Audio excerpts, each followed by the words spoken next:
अब देखो, अगर तुमने सूर्यवंशम नहीं देखी तो क्या तुम वाकई इंडियन हो? क्योंकि अगर तुमने इसे सेट मैक्स पर कम से कम 50 बार नहीं देखा तो भाई तुमने जिंदगी में कुछ मिस कर दिया। ये फिल्म सिर्फ एक मूवी नहीं बल्कि एक इमोशनल रोलर कोस्टर है। बाप बेटे की सबसे तगड़ी टकराव की कहानी। एक आदमी जो सिर्फ अपने उसूलों से चलता है और दूसरा जो अपने हक की लड़ाई लड़ता है। तो बैठ जाओ, क्योंकि आज हम सूर्यवंशम की कहानी नहीं बल्कि उसकी आत्मा को समझने वाले हैं।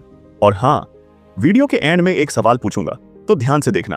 अब देखो, बॉलीवुड में विलन कई बार आए और चले गए, लेकिन सूर्यवंशम का असली विलन ना कोई डॉन था, ना ही कोई गैंगस्टर, बल्कि खुद हीरो का बाप था।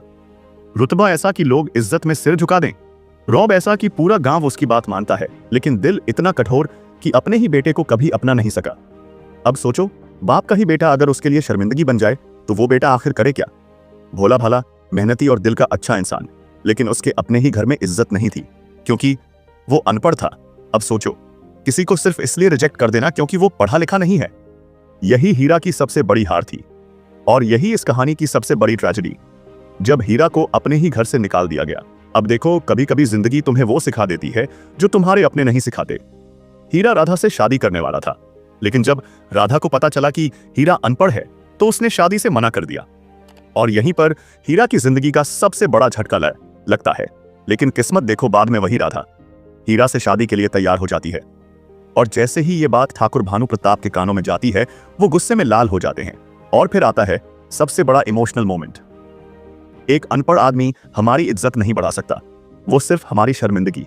अब सोचो, जिस इंसान ने सिर्फ अपने पिता की इज्जत को ही जिंदगी माना था, उसे अपने ही घर से निकाल दिया गया। लेकिन क्या हीरा रोता रहा? नहीं। अब देखो, कुछ लोग हालातों से हार मान लेते हैं और कुछ अपनी तकदीर खुद लिखते हैं। हीरा के पास ना कोई सहारा था, ना कोई सपोर्ट, लेकिन उसके पास मेहनत थी, जिद थी, जुनून था। उसने अपनी मेहनत से खुद का बिजनेस खड़ा किया, गांव वालों का भरोसा जीता और धीरे धीरे वही हीरा पूरे गांव का सबसे बड़ा आदमी बन गया। और फिर वो दिन आया जब हीरा अपने पिता के सामने सबसे बड़ा इंसान बनकर खड़ा था।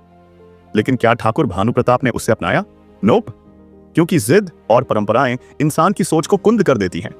अब देखो, जिंदगी हमें वही सिखाती है जो हम सीखना नहीं चाहते।